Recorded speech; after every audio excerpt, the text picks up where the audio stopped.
Jake Carter sat at his desk, staring blankly at the screen in front of him. The dim light from the monitor cast shadows across his tired face. He had been working on this project for weeks now, digging through old military records and forgotten archives. It was supposed to be just another routine assignment, something to fill the pages of his next book. But tonight, something felt different. The room around him was quiet, except for the faint hum of the computer fan. Papers were scattered. Everywhere, notes he had scribbled down, maps marked with red circles and faded documents printed from ancient databases.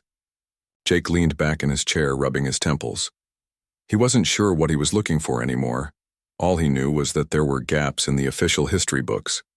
Gaps no one seemed willing to explain.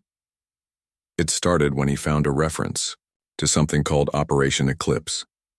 At first it didn't seem important, just another name among thousands of other operations listed in the files. But as he dug deeper, he realized there was almost nothing written about it. No detailed reports, no after-action summaries, not even a single mention in any public record. It was as if someone had gone out of their way to erase it completely. And that made him curious. Jake opened another file, squinting at the blurry text. His fingers moved over the keyboard, typing commands to enhance the resolution. Slowly, words began to take shape on the screen. They were fragmented, incomplete. Sentences pieced together like a puzzle. One phrase caught his eye. Sentinel program activated. Below it, another line read, "Human combatants deployed, catastrophic results." His heart skipped a beat. Human combatants? That couldn't be right. Everyone knew humans hadn't fought in wars for centuries. Machines did all the fighting now. Smart drones, autonomous tanks, genetically engineered soldiers bred specifically for battle. Humans were too unpredictable, too emotional, or so the story went. But here, buried beneath layers of encryption and redacted data, was proof that humans had once played a role on the battlefield, and that something had gone terribly wrong. Jake grabbed his phone and dialed Laura Bennett's number. She answered. On the third ring, her voice groggy with sleep. "Do you have any idea what time it is?" she asked, though not unkindly. "Sorry," Jake said quickly, "but I think I found something big. Can you meet me at the lab?" There was a pause, then a sigh. "You owe me coffee tomorrow," Laura replied before hanging up. 20 minutes later, Laura walked into the small research lab where Jake worked. She was dressed in sweatpants and an oversized hoodie, her dark hair pulled back into a messy ponytail. Despite the late hour, her sharp green eyes immediately locked onto the screen displaying the mysterious document. "What am I looking at?" she asked, pulling up a chair beside him. "I'm not entirely sure yet," Jake admitted, "but I think it's evidence of why humans were banned from warfare. Look at this." He pointed to the fragment about the Sentinel program. "Does that sound familiar to you?" Laura frowned, leaning closer. "No, but it doesn't make sense. If humans were involved in combat, wouldn't there be more information? Why would they hide it?" "That's exactly what I want to find out," Jake said. "I need your help accessing some of the deeper archives. You've got clearance I don't." Laura hesitated, glancing at him. "You know, if we get caught poking around classified systems, we could lose our jobs, or worse." "I know," Jake said firmly. "But don't you feel it? Something isn't right here. This feels bigger than us." After a moment, Laura nodded. "All right, let's see what we can do." For the next several hours, the two of them worked side by side, navigating encrypted servers and bypassing firewalls. Laura's expertise in astrophysics gave her unique insights into how certain systems operated, while Jake's persistence kept them moving forward despite setbacks. Finally, they hit pay dirt, a hidden directory labeled Eclipse Protocol. Inside were fragments of video footage, audio logs, and operational manuals. Some of the files were corrupted, but others were clear enough to piece together a chilling narrative. Jake clicked on one of the videos. Static filled the screen before resolving into a grainy image of a man standing in front of a group of soldiers. He wore a uniform unlike anything Jake or Laura had ever seen, adorned with insignias that looked almost ceremonial. "This is General Marcus Hale," the man began, speaking directly to the camera. "Today marks the beginning of Operation Eclipse. Our forces are outnumbered and outgunned by the Valith invaders. Conventional tactics have failed us. Desperate times call for desperate measures. With the activation of the Sentinel program, we will reclaim our place on the battlefield." The screen cut to scenes of soldiers undergoing strange procedures. Needles pierced their skin, injecting glowing fluids into their veins. Their bodies twitched violently, muscles spasming as if under immense strain. Then came images of those same soldiers transformed, moving faster, stronger, and more aggressively than any human should. Their eyes glowed faintly, and their faces bore expressions of both fury and pain. Laura turned away, unable to watch. This is monstrous." Jake paused the video, his hands trembling slightly. "We always assumed humans were removed from war because we were weak. But what if it's the opposite? What if we're too dangerous?" As dawn approached, they continued sifting through the files, uncovering more disturbing details. There were reports of entire colonies wiped out, not by enemy forces but by rogue Sentinel units who had lost control. Entire populations massacred in minutes. The final entry was a transcript of an emergency council meeting where the decision to ban human combatants was made. The tone of the discussion was grim, filled with regret and fear. "They didn't ban us because we couldn't fight," Jake murmured. "They banned us because we destroyed everything we touched." Laura stared at him, her expression troubled. "If this gets out, people will panic. Do you really think the world is ready to hear this?" "I don't know," Jake admitted. "But keeping it hidden won't change the truth. Someday, someone will try to bring the Sentinels back, and when that happens, we need to be prepared." The sun rose outside, casting golden light through the windows. For a moment, neither of them spoke. The weight of what they had discovered hung heavy in the air. Whatever happened next, one thing was certain. The past wasn't as buried as everyone thought, and sooner or later it would demand to be remembered. Jake and Laura spent the next few days piecing together the fragments they had uncovered. The more they learned, the clearer it became that Operation Eclipse wasn't just a failed experiment. It was a turning point in human history. It marked the moment when humanity realized its own potential for destruction was far greater than anyone had imagined. The Sentinel program, as they discovered, was designed to push human beings beyond their natural limits. Scientists had identified something they called emotional resonance, the raw power of human emotions like anger, fear, and determination. By amplifying these feelings, they believed they could create soldiers who were faster, stronger, and more resilient than anything the Valith could throw at them. What they hadn't anticipated was how unstable those emotions could become when amplified to such extremes. One file stood out among the rest, a detailed report on a soldier named Ethan Cole. Ethan had been one of the first volunteers for the YO program. Before joining, he was an ordinary man, known for his bravery but also his compassion. He had signed up because he wanted to protect his family and friends from the horrors of war. But after undergoing the Sentinel enhancements, everything changed. The report included footage of Ethan during training exercises. At first, he seemed unstoppable, running faster than any machine, lifting weights that would crush most people, and reacting with precision no human should possess. His instructors praised him, calling him a miracle. But beneath the surface, cracks began to form. In one recording, Ethan's voice trembled as he described waking up screaming, haunted by dreams he couldn't remember. Another log noted increased aggression during drills, with Ethan lashing out at teammates without warning. Laura paused the video, her face pale. "This is horrifying," she whispered. "They didn't just enhance him, they broke him." Jake nodded grimly. "And it gets worse." As they delved deeper, they found accounts of Ethan's final mission. Sent to defend a neutral colony world caught in the crossfire between humans and the Valith, his unit was supposed to act as peacekeepers. Instead, chaos erupted. According to survivor testimonies, Ethan and his team went berserk within minutes of landing. Their glowing eyes scanned the area, and then, without provocation, they attacked. Not only enemy forces, but civilians too. Men, women, children, all were cut down in a frenzy of violence. By the time reinforcements arrived, the colony was in ruins and Ethan's unit lay dead, having turned on each other in their madness. "That's why they banned us," Jake said quietly. "We weren't weak, we were uncontrollable." Laura stared at the screen, her mind racing. "But if this is true, why hasn't anyone talked about it? Why erase it completely?" "Because admitting the truth would mean facing what we're capable of," Jake replied. "It's easier to pretend we're victims of our own limitations than to acknowledge we might be monsters." While Jake and Laura worked tirelessly to understand the past, events elsewhere in the galaxy began to unfold.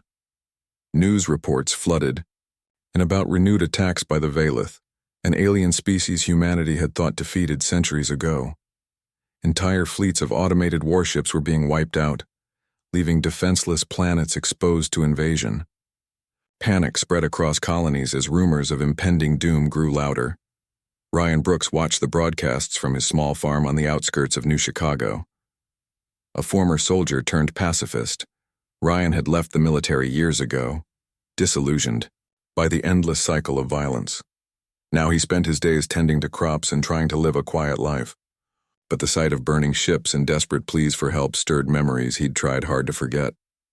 He was sitting on his porch, staring at the horizon, when a hovercar pulled up outside his gate. Out stepped Mia Torres, a representative from the Interstellar Council. Her sharp suit and serious expression made her look out of place in the rustic setting. "Mr. Brooks," she said, approaching him, "I need your help." Ryan stood slowly, brushing dirt off his hands. "With what?" Mia hesitated, glancing around as if unsure how much to say. "The Valith are back, and we're losing. Our machines can't match their new technology. We've exhausted every option, which means we have to consider reinstating human combatants." Ryan's jaw tightened. "You know what happened last time." "Yes," Mia admitted. "But we don't have a choice. If we lose this war, humanity will be wiped out. We need people like you, people who understand warfare and can lead others." Ryan shook his head. "You're asking me to undo everything I've worked for, to drag innocent people into something that could destroy them, and us." "I'm asking you to save billions of lives," Mia countered. "If there's even a chance the Sentinel program can work again, we have to try." For a long moment, Ryan didn't respond. He looked past Mia, toward the fields he had built with his own hands. The thought of returning to battle filled him with dread, but so did the idea of doing nothing while others suffered. Finally, he sighed. "All right, I'll help. But I won't let you repeat the mistakes of the past." Back in the lab, Jake and Laura faced a dilemma. They had enough evidence to expose the truth about Operation Eclipse, but doing so could derail the Council's plans to reinstate human combatants. With the Valith threat growing, stopping the Sentinel program might leave humanity defenseless. "We can't sit on this," Jake insisted. "If they reactivate the program, it'll end the same way it did before. People will die, innocent people. And if we tell them now, the Valith will win," Laura argued. "Is that really better?" "It's not about winning or losing," Jake snapped. "It's about doing the right thing. How many times do we have to learn that playing God always ends badly?" Laura opened her mouth to argue but stopped herself. She knew Jake was right. The Sentinel program wasn't just dangerous, it was unethical. Yet the urgency of the situation weighed heavily on her conscience. "What do we do then?" she asked softly. Jake leaned back in his chair, running a hand through his hair. "We warn them. We make sure everyone understands the risks. Maybe if enough people know the truth, they'll find another way." Meanwhile, preparations for the reactivation of the Sentinel program moved forward at a rapid pace. Scientists worked around the clock, analyzing genetic data to identify individuals who might still carry traces of the original enhancements. Recruitment teams scoured databases, seeking out candidates who fit specific criteria. Among those selected was Emily Dawson, a young woman living in a remote mining outpost. She had no memory of ever being part of the military, but her DNA matched markers associated with the program. When council agents arrived to explain her role, she listened in stunned silence. "You're saying I was enhanced?" Emily asked, struggling to process the information. "Yes," one of the agents confirmed. "Your body has latent abilities that can be awakened. With proper training, you'll become one of the most powerful weapons we have against the Vaylith." Emily felt a mix of fear and excitement. Growing up, she had always felt different. Stronger, faster, more attuned to her surroundings. Now, she understood why. But the idea of stepping onto a battlefield terrified her. "I don't want to hurt anyone," she said firmly. "You won't be hurting innocents," the agent assured her. "You'll be protecting them. Without you, billions may die." Reluctantly, Emily agreed to join the program. As she boarded a transport ship bound for a secret training facility, she couldn't shake the feeling that she was walking into something far bigger and far darker than she could comprehend. Days later, Jake and Laura managed to secure a meeting with a high-ranking member of the Interstellar Council. Sitting in a sterile conference room, they presented their findings, laying bare the horrors of Operation Eclipse. The counselor listened intently, his expression unreadable. When they finished, he leaned forward, resting his elbows on the table. "You've given us a lot to think about," he said, "but the reality is we're running out of time. Whether we like it or not, the Sentinel program may be our only hope." Jake clenched his fists under the table. "Then you're making a mistake. History will repeat itself unless you stop this." The counselor stood, signaling the end of the discussion. "Thank you for bringing this to our attention. Rest assured we'll proceed with caution." As they left the building, Laura glanced at Jake. "Do you think they'll listen?" Jake shook his head. "No, but at least we tried." Little did they know, their warnings would soon prove prophetic. Across the galaxy, the first waves of reactivated Sentinels began their training, unaware of the storm brewing both within themselves and beyond the stars. The training facility was a massive complex hidden deep beneath the surface of a barren moon. Its walls were lined with steel, and its corridors echoed with the sound of footsteps and distant orders. Emily Dawson stood in a vast chamber, surrounded by others like her, men and women who had been plucked from their ordinary lives and thrust into something far beyond their understanding. They all shared the same look of confusion mixed with determination. Emily's first day began with tests. Lots of them. Machines scanned her body, measuring everything from her heart rate to the electrical activity in her brain. Scientists in white coats hovered around her, jotting notes on data pads and whispering to each other. She felt like a lab rat, but she reminded herself why she was here, to protect people. That thought kept her going, even when the tests became exhausting. By the end of the week, the real training started. It was brutal. Instructors pushed them harder than Emily thought possible, forcing them to run faster, lift heavier weights, and react quicker than seemed humanly possible. At night, she collapsed onto her bunk, muscles aching and mind racing. But despite the pain, she noticed changes in herself. Her reflexes were sharper, her strength had grown, and sometimes, when she closed her eyes, she could feel a strange energy coursing through her veins. One evening, after another grueling session, Emily sat in the cafeteria with a few of her fellow recruits. Among them was Daniel Hayes, a quiet man with a scar running down his cheek, and Sophia Grant, a fiery woman who never hesitated to speak her mind. "They're turning us into weapons," Sophia said, stabbing her fork into a piece of synthetic meat. "I didn't sign up for this." "None of us did," Daniel replied softly. "But what choice do we have? The Vaylith are out there, and if we don't stop them, no one will." Emily nodded, though she wasn't entirely convinced. Something about the way the instructors spoke to them made her uneasy. Their words were encouraging, but their eyes carried a coldness that sent shivers down her spine. She couldn't shake the feeling that they weren't being told the whole truth. Back on Earth, Jake and Laura continued their efforts to spread awareness about the dangers of the Sentinel program. They wrote articles, recorded videos, and reached out to anyone who would listen, but their message fell on deaf ears. The fear of the Vaylith invasion, overshadowed everything else. Most people dismissed their warnings as alarmist nonsense, while others accused them of undermining humanity's last hope. "It's like they don't want to hear it," Laura said one night as they sat in their makeshift office. Papers and empty coffee cups littered the desk between them. "Even when we show them the evidence, they just ignore it." Jake leaned back in his chair, frustration etched across his face. "Because fear blinds people. When you're scared enough, you'll clutch at anything that promises safety, even if it's dangerous." Laura sighed, rubbing her temples. "So what do we do now? Keep yelling into the void?" "For now," Jake replied. "If we can reach even one person, maybe it'll make a difference." Meanwhile, Ryan Brooks found himself overwhelmed by the enormity of his task. He had agreed to help recruit and train the new Sentinels, but the more he interacted with them, the more he doubted the wisdom of reactivating the program. These weren't soldiers. They were ordinary people thrust into extraordinary circumstances.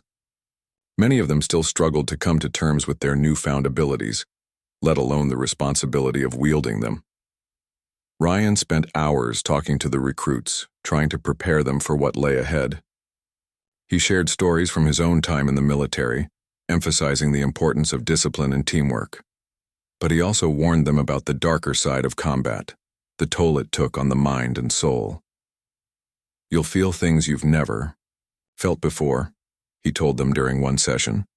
"Anger, fear, grief. Those emotions will drive you, but they can also consume you if you're not careful. Remember who you are, and don't let the power change you." His words resonated with some, but others seemed too focused on the mission to truly listen. Emily, in particular, hung on every word Ryan said. She admired his calm demeanor and the wisdom he brought to their training.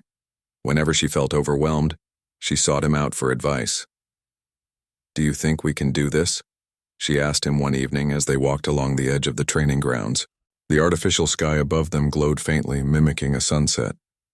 "I don't know," Ryan admitted, "but I do know that we have to try. Just promise me one thing. You won't lose yourself in the process."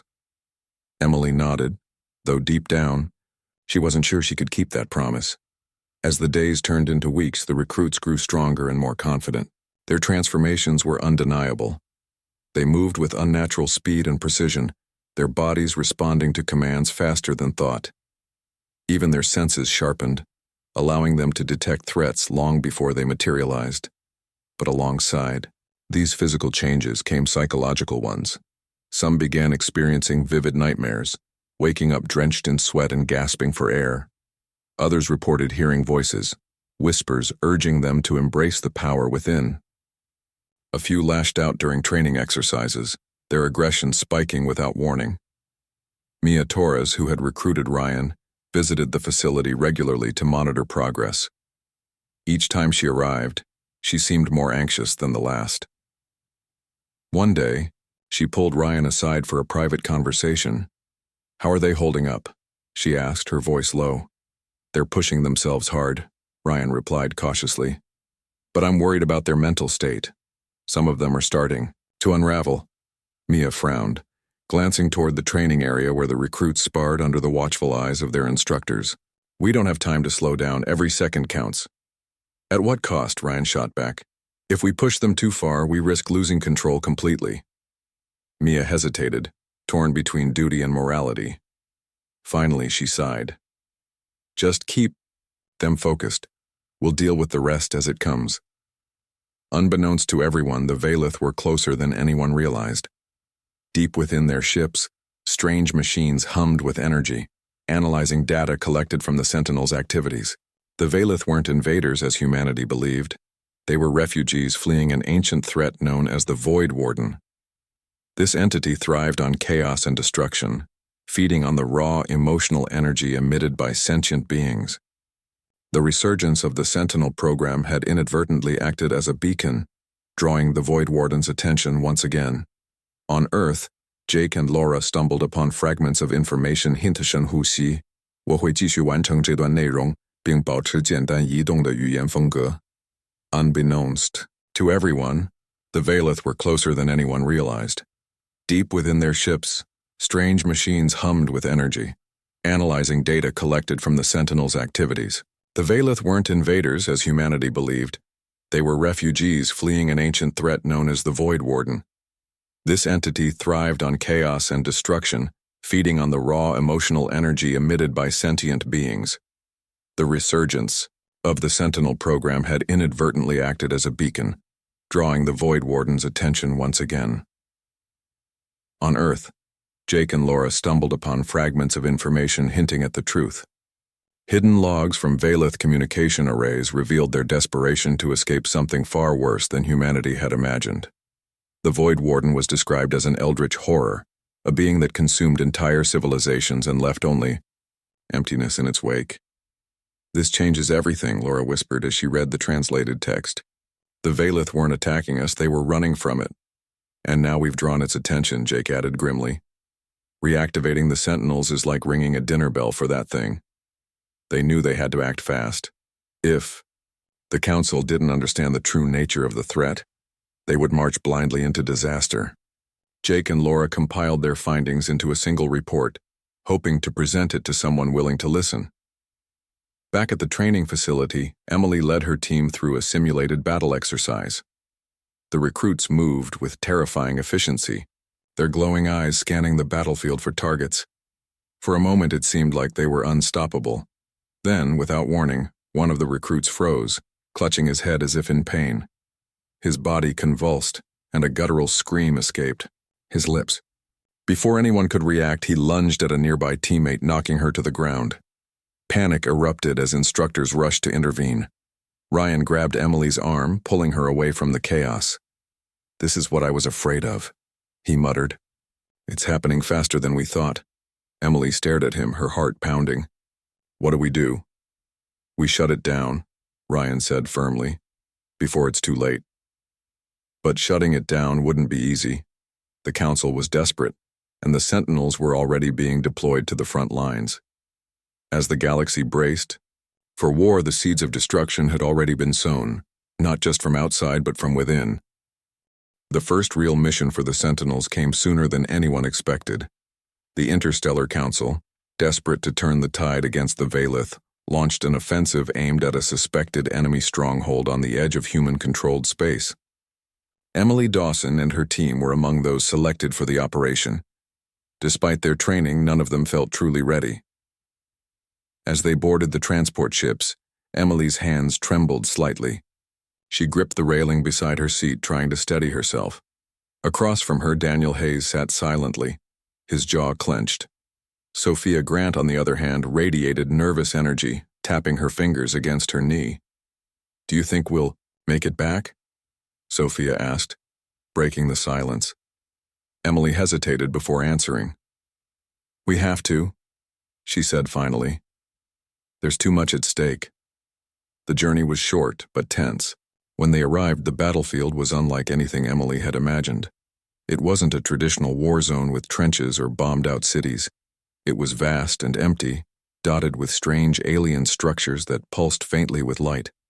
The air crackled with energy, making the hair on Emily's arms stand up. Their orders were clear: infiltrate the compound, gather intelligence, and neutralize any threats. But as soon as they stepped onto the surface, things began to go wrong. At first, everything seemed under control.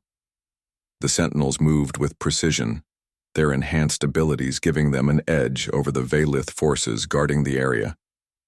Emily led her squad through the maze-like corridors of the structure, her heightened senses guiding them past traps and ambushes. They encountered resistance, but nothing they couldn't handle. Then they found something unexpected. A chamber filled with glowing orbs suspended in midair. Each orb emitted a low hum, vibrating in sync with the Sentinel's own energy. Emily reached out instinctively, her fingers brushing against one of the orbs. A surge of power coursed through her body, and visions flooded her mind. Images of swirling darkness, screams echoing in the void, and an endless hunger. She stumbled back, gasping for breath. What is this?" Before anyone could answer, alarms blared throughout the compound. The lights flickered and the ground shook violently. From the shadows emerged figures, not Valith, but something far more terrifying. These creatures were tall and gaunt, their bodies covered in shifting black tendrils. Their eyes glowed with the same eerie light as the orbs, and their presence sent waves of dread through the sentinels. "This isn't right," Daniel muttered, raising his weapon. "These aren't Valith." Sophia fired a shot, but the creature barely flinched. Instead, it let out a piercing shriek that reverberated through the chamber. More of them appeared, surrounding the team. "We need to get out of here," Ryan shouted into their comms from the command center. His voice was urgent, almost panicked. But escape wasn't easy. The creatures moved unnaturally fast, swarming the sentinels with relentless aggression. Worse still, the sentinels themselves began to change. Their eyes burned brighter and their movements became erratic. One by one, they succumbed to the overwhelming emotions coursing through them. Rage, fear, despair, all amplified beyond control. Emily watched in horror as Sophia turned on Daniel, her expression twisted with fury. "Stop her!" Emily yelled, but it was too late. Daniel fell to the ground, clutching his side where Sophia had struck him. "No!" Emily screamed, rushing toward them. She grabbed Sophia by the shoulders, shaking her. "Snap out of it!" For a moment, clarity returned to Sophia's eyes. "I'm sorry," she whispered before collapsing. By now, chaos reigned. Other sentinels fought each other as much as the creatures, their minds unraveling under the strain. Emily tried to rally the remaining members of her team, but even she could feel the pull of the darkness, the whispers urging her to give in. Back at the command center, Ryan and Mia watched helplessly as the situation spiraled out of control. The live feed from the sentinels' helmets showed scenes of carnage, bodies strewn across the floor, both human and alien alike. Ryan slammed his fist against the console in frustration. "We should never have done this," he growled. "This is exactly what Jake and Laura warned us about." Mia looked pale, her usual composure shattered. "It's not supposed to be like this. We thought we could control it." "Well, you can't," Ryan snapped. "And now people are dying because of your arrogance." Before she could respond, another alert flashed on the screen. A massive energy signature was approaching the planet, an entity so powerful it dwarfed anything they had encountered before. The Void Warden had arrived. Jake and Laura received word of the disaster shortly after it unfolded. News reports painted a confusing picture, describing rogue operatives and unauthorized actions. But buried within the official statements were hints of the truth, details that matched what they had uncovered about Operation Eclipse. "They're covering it up again," Laura said bitterly, as they pored over the latest updates. "Just like last time." "But this time it's worse," Jake replied. "Whatever those sentinels unleashed, it's bigger than anyone realizes." He pulled up a map of the galaxy, marking the location of the failed mission. Nearby systems were already reporting strange phenomena, ships vanishing without a trace, colonies experiencing unexplained blackouts. The Void Warden was spreading, drawn by the chaos caused by the sentinels. "We need to warn them," Jake insisted. "If they don't shut down the program now, it'll consume everything." Laura nodded grimly. "But who will listen?" "The council is too scared to admit they made a mistake." "Then we'll find someone who will," Jake said firmly. "Someone inside." Meanwhile, Emily and the surviving members of her team managed to escape the compound just as the Void Warden descended upon the planet. Its arrival was catastrophic, a wave of pure destruction that reduced the alien structures to dust. The transport ship carrying the survivors barely made it to orbit before the planet imploded, consumed by the entity's insatiable hunger. As they flew away from the devastation, Emily stared out the viewport, tears streaming down her face. She knew they had awakened something they couldn't fight, something they didn't fully understand. And yet, despite the guilt and grief weighing on her, she also felt a spark of resolve. "We can't let it win," she whispered to herself. "Not again." When they returned to Earth, Emily immediately sought out Ryan.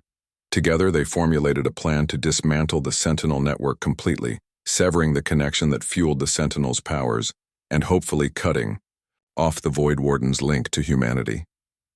But time was running out. The entity was closing in, drawn by the very energy that had once been humanity's greatest hope. As Emily and Ryan prepared for their final stand, they knew the cost of failure would be unimaginable.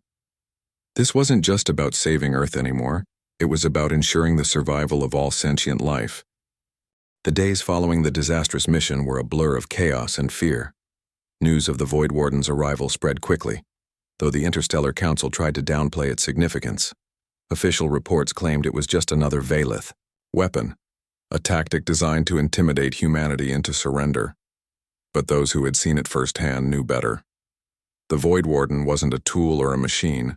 It was alive, sentient, and hungry. Emily Dawson stood in a dimly lit room deep within Earth's Central Command Center. Around her, scientists and military personnel worked frantically, trying to come up with a solution. Maps of the galaxy covered the walls, marked with red zones indicating areas already consumed by the entity. Its path was clear. It was heading straight for Earth. Ryan Brooks paced back and forth, his expression grim. "We don't have much time," he said, stopping beside Emily. "If we don't act soon, it'll be too late." Emily nodded, her hands gripping the edge of the table in front of her. She felt responsible for what had happened. If she hadn't touched that orb, if she hadn't let her team go into the mission unprepared, maybe none of this would have happened. But dwelling on the past wouldn't help now. All that mattered was stopping the Void Warden before it reached Earth. "We need to shut down the Sentinel network," Ryan continued. "It's acting like a beacon, drawing the entity closer. Without it, the Warden might lose interest or at least slow down." "But how?" Emily asked. "The Sentinels are spread across dozens of locations. We can't possibly disable them all in time." "We focus on the core," Ryan replied. "There's a central hub controlling the entire network. If we destroy it, the rest will collapse." Mia Torres entered the room, her face pale but determined. "I've arranged clearance for you both to access the hub," she said. "But it won't be easy. Security is tight and there are still Sentinels stationed there. Ones who haven't completely lost control yet. Meaning they'll try to stop us," Emily muttered. "Yes," Mia admitted. "But you're our best chance. You've seen what happens when the Sentinels go too far. If anyone understands the stakes, it's you." Emily exchanged a glance with Ryan. They both knew the risks. Breaking into the hub meant facing not only armed guards, but also former allies who might no longer recognize them as friends. It was a suicide mission, but one they couldn't afford to turn down. Jake Carter and Laura Bennett, meanwhile, worked tirelessly to expose the truth about the Void Warden. Using the data they had gathered, they created a detailed report explaining the connection between the Sentinel program and the entity's resurgence. They sent copies to every major news outlet, hoping someone would listen. For a while, it seemed like their efforts were futile. Most media outlets ignored their findings, dismissing them as conspiracy theories. But then, something unexpected happened. A popular journalist named Karen Myers picked up the story. Known for her investigative work, Karen had built a reputation for uncovered hidden truths, no matter how controversial. "This is insane," Karen said as she reviewed the documents Jake and Laura had provided. "If even half of this is true, we're looking at the end of civilization as we know it." "It's all true," Jake insisted, "and we don't have much time to act." Karen agreed to publish the story, knowing it could cost her career, or worse. Within hours, her article went viral, sparking outrage and panic across the globe. People demanded answers from the Interstellar Council, accusing them of hiding the real threat. For the first time, the public began to question whether reinstating the Sentinel program had been a mistake. Back at the command center, tensions ran high. Some council members argued for doubling down on the program, believing it was humanity's only hope against the Void Warden. Others pushed for immediate shutdown, siding with Emily and Ryan's plan. "We created this monster," one counselor shouted during an emergency meeting. "Every second we delay makes it stronger. And what do you propose we do instead?" Another shot back. "Roll over and wait for extinction?" The debate raged on until Mia stepped forward, silencing the room with her calm but firm voice. "We've already lost too much time arguing," she said. "Let Emily and Ryan try their plan. If it fails, we'll consider other options. But doing nothing guarantees our destruction." Reluctantly, the council agreed. Preparations began immediately with Emily and Ryan assembling a small team to accompany them to the central hub. Among the volunteers was Daniel Hayes, who had recovered from his injuries sustained during the failed mission. Though still weak, he refused to sit idly by while others risked their lives. "You shouldn't be here," Emily told him as they boarded the transport ship. "I'm not letting you face this alone," Daniel replied firmly. "Besides, I owe it to Sophia to make sure her sacrifice wasn't for nothing." The journey to the hub was tense. None of them spoke much, each lost in their own thoughts.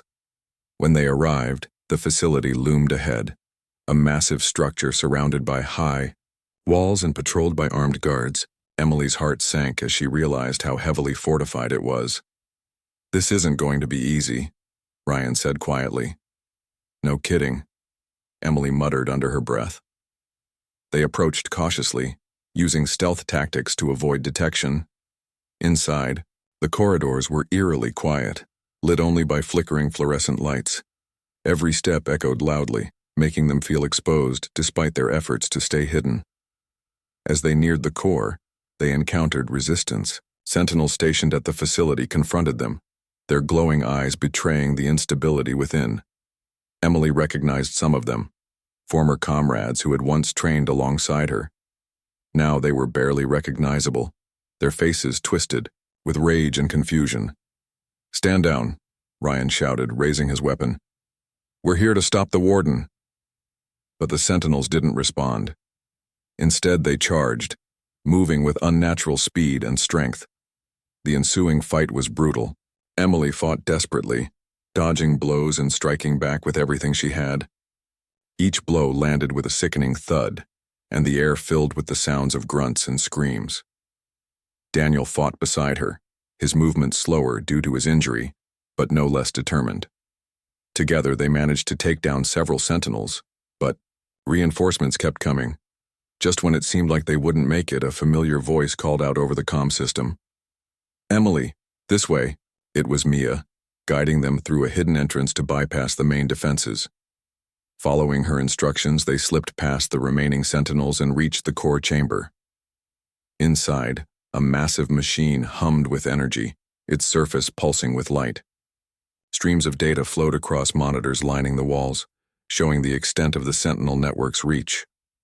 "This is it," Ryan said, pulling out a device designed to overload the system. "Once I activate this, there's no turning back." "Do it," Emily replied without hesitation.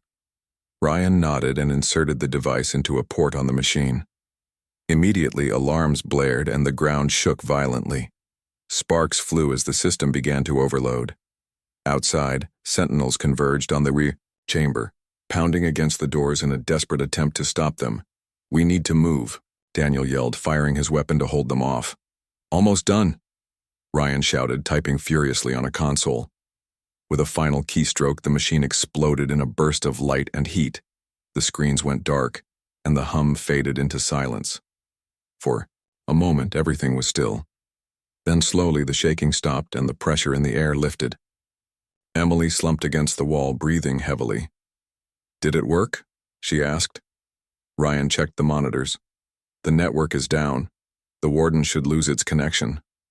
But their relief was short-lived. As they made their way out of the facility, they saw the Void Warden hovering above the horizon, a colossal shadow blotting out the stars. Though weakened, it was still advancing, drawn by residual energy lingering in the atmosphere. "It's not enough," Emily whispered, her voice trembling. "We bought some time, but it's not gone." Ryan placed a hand on her shoulder. "Then, we keep fighting, whatever it takes." Across the galaxy, Jake and Laura watched the news reports, praying their warnings had reached the right ears. The Void Warden's presence loomed larger than ever, a reminder of humanity's hubris and the dangers of playing God. But amidst the fear and uncertainty, there was also hope, a fragile belief that even in their darkest hour, people could find the strength to stand together. As the world braced for what came next, Emily, Ryan, and their team prepared for the ultimate battle, not just against the Void Warden, but against the darkness within themselves.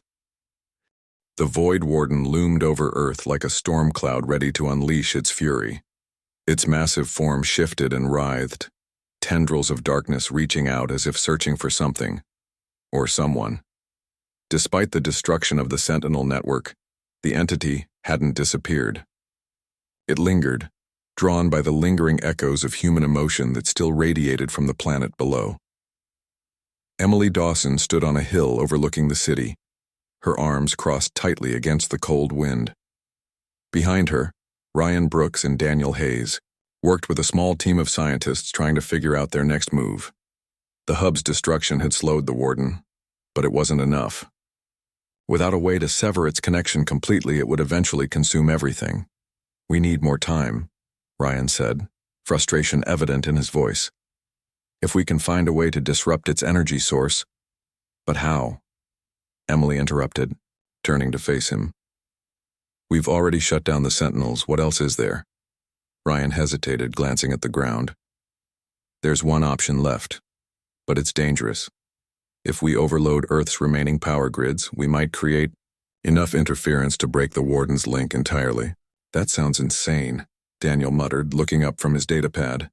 "Overloading the grids could destroy half the planet." "It's risky," Ryan admitted, "but it's the only chance we have." Emily stared at him, weighing the options. Sacrificing part of Earth was unthinkable, but letting the Warden win meant losing everything. She clenched her fists, feeling the weight of responsibility pressing down on her shoulders. "Do it," she said finally. "Just make sure we minimize the damage." Meanwhile, Jake Carter and Laura Bennett watched events unfold from their makeshift office. Their report about the Void Warden had gone viral, sparking protests and demands for accountability from the Interstellar Council. People were angry, not just at the Council, but at themselves for allowing fear to blind them to the truth. "We did what we could," Laura said softly, watching footage of crowds gathering outside government buildings. "Now it's up to them." Jake shook his head. "It's not enough. They need to know why this happened. Not just to blame someone, but to learn from it." He opened his laptop and began typing furiously, drafting a final message to broadcast across every available channel. In simple, clear language, he explained the history of Operation Eclipse, the dangers of the Sentinel program, and the real reason humans had been banned from warfare. He ended with a plea. "We are capable of great things, but also terrible ones. Let this be a lesson. Fear cannot guide us. Only courage and wisdom will save us." When the message went live, it spread like wildfire. For the first time, people listened. Not because they were scared, but because they understood. The truth resonated deeply, reminding humanity of its flaws and its potential. Back at the command center, preparations for the grid overload moved forward at a frantic pace. Engineers worked around the clock, rerouting energy flows and reinforcing critical infrastructure. Emily joined them, helping wherever she could. Her enhanced abilities made her invaluable, allowing her to complete tasks faster than anyone else. But each use of her powers came at a cost. Her mind grew foggy and the whispers returned, urging her to give in to the rage building inside her. "You're pushing yourself too hard," Ryan warned one evening as they reviewed plans in a dimly lit room. "If you lose control now, we won't stand a chance." "I'm fine," Emily insisted, though her voice wavered. "I can handle it." Ryan studied her closely, concern etched on his face. "You don't have to do this alone. We're all here with you." For a moment, Emily allowed herself to feel grateful. She had started this journey thinking she was just an ordinary person, thrust into extraordinary circumstances. Now, she realized she wasn't alone. There were others willing to fight alongside her, even if it meant risking everything. The day of the operation arrived, bringing with it a sense of grim determination. The team gathered in a bunker beneath the city, monitoring the progress of the overload remotely. Outside, the sky darkened as the Void Warden drew closer, its presence casting a shadow over the world. "Initiating sequence in 3, 2, 1, an engineer announced, flipping the final switch.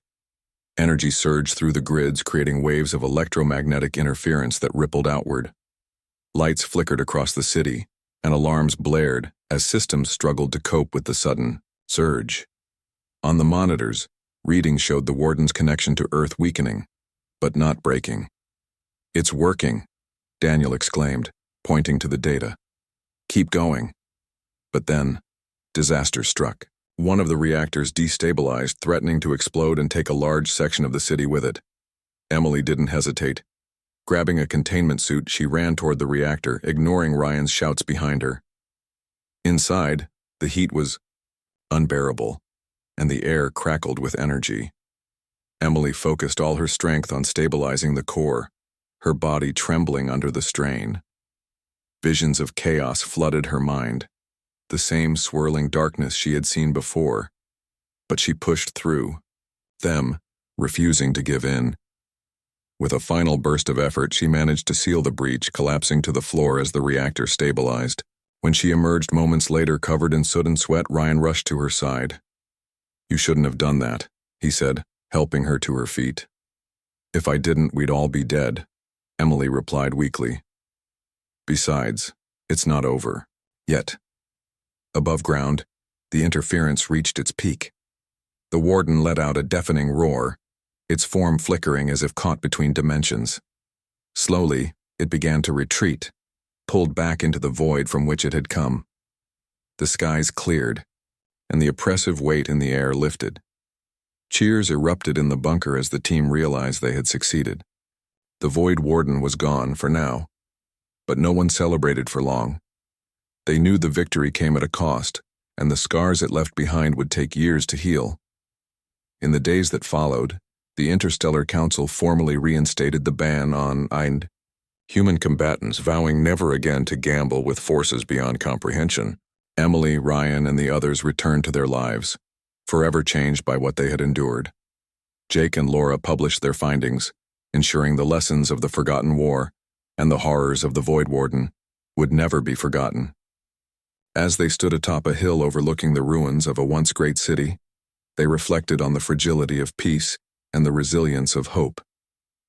And somewhere in the stars, the echoes of humanity's darkest hour lingered, a reminder of why some battles should never be fought.